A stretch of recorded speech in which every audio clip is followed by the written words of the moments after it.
퇴직하고 나서 제일 먼저 든 생각이 뭐였어요? 시원하다, 쉬어야겠다. 이런 생각 잠깐 하셨다가 한 달쯤 지나면 슬슬 다른 생각이 올라오잖아요. 이제 어디 가야 하지? 내가 할 수 있는 게 뭐지? 자격증을 따야 하나? 근데 뭘 따야 하나? 몸 힘든 건 싫은데 오래 할 수 있는 게 뭔지 모르겠고. 저도 주변에서 이 얘기 정말 많이 들었어요. 50대에 회사 나온 분들 퇴직금 받아놓고 몇 달 쉬다가 슬슬 불안해지는 거예요. 근데 막상 뭘 해야 할지 방향이 안 잡히니까 그냥 있게 되는 거잖아요. 결론부터 말씀드릴게요. AI가 아무리 발달해도 대체가 안 되는 일자리가 있어요. 그리고 그 일자리가 지금 막 엄청나게 늘어나려는 타이밍이에요. 시간제라서 내 페이스대로 할 수 있고 50대, 60대도 바로 시작할 수 있어요. 제 주변 얘기 먼저 해드릴게요.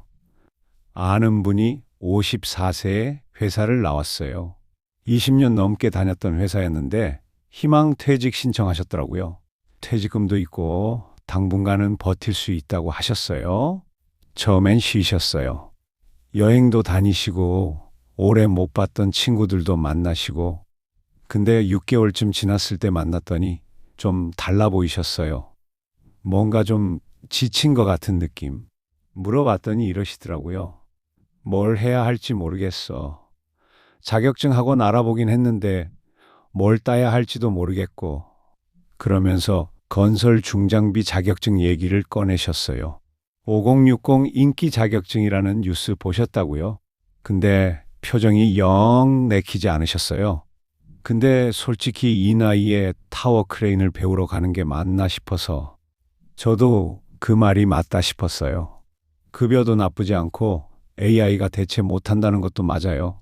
근데 현실적으로 50대 중반에 풀타임으로 그 체력이 필요한 일을 시작하는 게 쉽지 않잖아요. 그 뒤로 제가 좀 찾아봤어요. 그분한테 다른 방향을 알려드리고 싶었거든요. 5060 세대가 재취업을 위해서 가장 많이 취득하는 자격증 순위가 있어요. 타워 크레인 운전기능사, 천공기 운전기능사, 불도저 운전기능사. 대부분 건설 중장비 자격증이에요. 왜 인기가 있냐면요. 급여가 나쁘지 않고 AI가 아무리 발달해도 대체되기 쉽지 않은 직업군이거든요. 사람이 직접 현장에서 기계를 다뤄야 하는 일이니까요. 근데 솔직히 이게 다 와닿지 않는 분들이 많아요.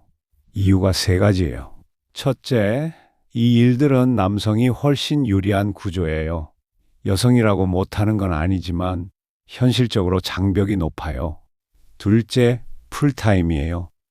요즘 50대 이후에 많은 분들이 원하는 게 시간제 일자리거든요.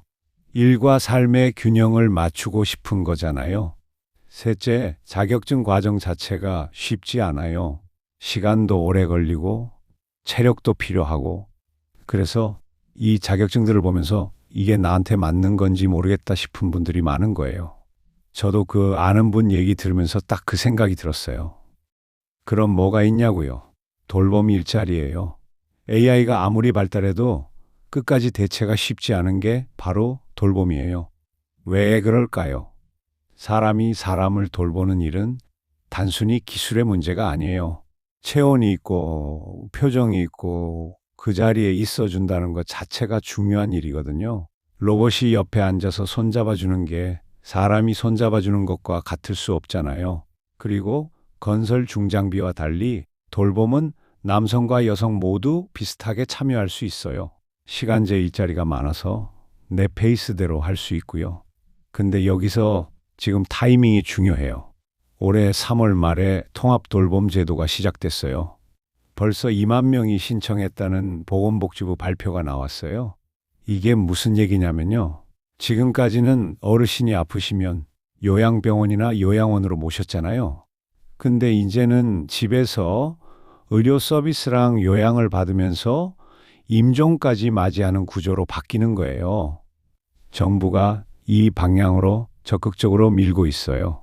왜냐하면 시설보다 집에서 돌보는 게 건강보험이랑 장기요양 재정에 훨씬 유리하거든요. 그리고 어르신들도 살던 집에서 지내고 싶어 하시잖아요. 이 흐름이 시작된 거예요. 그러면 이 통합 돌봄 제도가 확대되면 뭐가 늘어나냐고요. 집으로 찾아가는 돌봄 일자리예요. 생활지원사, 병원 동행 매니저, 방문 요양보호사, 이 세 가지예요. 자격증 발급 기관이 얼마나 늘었는지 아세요? 생활지원사 자격증 발급 기관이 301개, 병원 동행 매니저가 352개 기관으로 폭발적으로 늘어났어요. 회사들이 손해나는 시장에 이렇게 뛰어들 리가 없잖아요. 시장이 커질 거라는 걸 알기 때문에 들어오는 거예요.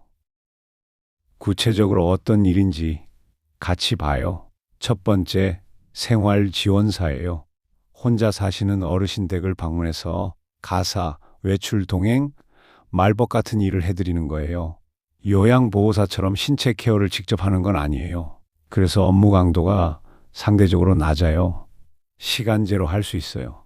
오전 2~3시간, 오후 2~3시간 이런 식으로 파트타임이 많아요. 지역이나 기관마다 다르지만 시간당 1만 원대 중후반 수준이에요. 하루 4시간 일한다고 하면 한 달에 60만 원에서 80만 원 정도 나와요. 풀타임 아니고 이 정도면 나쁘지 않죠. 자격증이 필수는 아직 아니에요. 하지만 자격증 있으면 취업이 훨씬 수월해요. 두 번째, 병원 동행 매니저예요. 어르신이 병원 갈 때 혼자 가기 어려우신 경우에 같이 동행해 드리는 일이에요. 진료 접수부터 진료 결과 확인, 약 수령까지 옆에서 도와드리는 거예요. 이것도 자격증 필수는 아니에요. 그런데 발급 기관이 352개나 된다는 건 앞으로 자격증이 있는 사람을 우선 채용하는 구조가 될 거라는 거예요. 급여는 생활지원사랑 비슷하거나 조금 더 높은 수준이에요. 시간제라서 오전에 한 분 동행하고 오후에 또 한 분 동행하는 식으로 할 수 있어요. 이 일이 좋은 게 뭐냐면요. 병원 가는 어르신 옆에서 의사 선생님 말씀 기록하고 약 설명 들어드리는 건데 이게 정말 필요한 일이에요. 자녀가 직장 다니느라 못 가시는 분들 많거든요. 세 번째, 방문 요양보호사예요. 요양보호사 자격증 취득 후 어르신 댁을 방문해서 돌봄 서비스를 제공하는 일이에요. 세 가지 중에 업무 강도가 제일 높아요. 신체 케어가 포함되니까요. 근데 시설 요양보호사랑 다르게 방문 요양은 시간제가 많아요. 한 어르신 댁에 2~3시간, 다른 어르신 댁에 또 2~3시간. 이렇게 내 스케줄대로 짤 수 있어요. 요양보호사 자격증은 240시간 교육을 이수하면 취득할 수 있어요.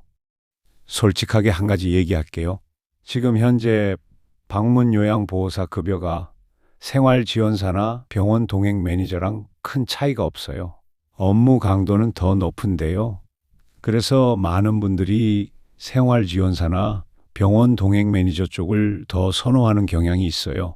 근데 방문 요양보호사 자격증을 갖고 있으면 선택지가 넓어져요. 시설 요양원에도 갈 수 있고 방문 요양도 할 수 있고 둘 다 선택할 수 있는 상황이 되는 거예요.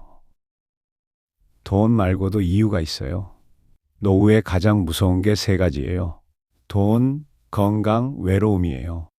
이 세 가지를 동시에 해결할 수 있는 게 바로 일이에요. 생각해봐요.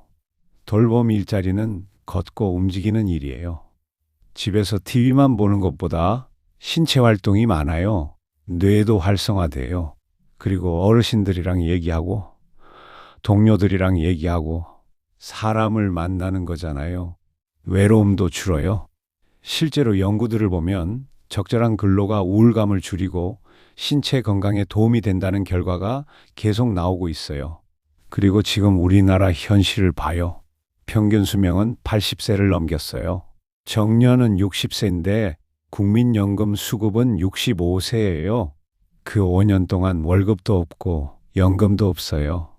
싫든 좋든 재취업 시대가 된 거예요. 근데 이게 꼭 나쁜 얘기가 아니에요. 방향만 잡히면 달라지거든요. 제 아는 분도 처음엔 막막해 하셨는데 생활지원사로 오전만 일하고 계세요. 이러시더라고요. 이 나이에 새로운 사람들 만나고 의미 있는 일 한다는 게 생각보다 괜찮아. 막막하게 생각하지 말고 딱 세 가지만 해봐요. 첫 번째, 주민센터나 노인복지관에 전화 한 통 해봐요. 각 지자체마다 신중년 일자리 지원 사업이 있어요. 서울은 50플러스 포털이라고 있어요. 50플러스.or.kr이에요. 55세부터 65세 사이라면 여기서 생활지원사, 병원 동행 매니저 관련 교육이랑 취업 연계 프로그램을 찾을 수 있어요. 부산 같은 경우는 장노년 일자리 지원센터가 있어요. 본인이 사시는 지역 검색창에 신중년 일자리 지원이라고 쳐봐요. 지자체 프로그램이 나와요. 두 번째, 자격증 교육기관을 한 군데 가봐요. 생활지원사나 병원 동행 매니저는 아직 자격증 필수가 아니에요. 하지만 교육기관이 301개, 352개로 늘어나고 있다는 건 곧 자격증 있는 사람이 우선 채용되는 구조가 된다는 거예요. 미리 준비하는 게 유리해요. 교육기간이 길지 않아요. 요양보호사는 240시간이지만 생활지원사나 병원 동행 매니저는 그보다 훨씬 짧아요. 세 번째, 장기요양 포털에서 기관 찾아봐요. 복지로 사이트 ltc.nhis.or.kr에서 내 동네 방문 요양기관을 검색할 수 있어요. 어떤 기관이 있는지, 어떤 일을 하는지 먼저 눈에 익혀두는 것만으로도 달라져요. 아까 그 아는 분 얘기 잠깐 더 할게요. 타워 크레인 자격증 알아보다가 결국 못 시작하셨거든요. 그냥 그렇게 몇 달이 더 지났어요.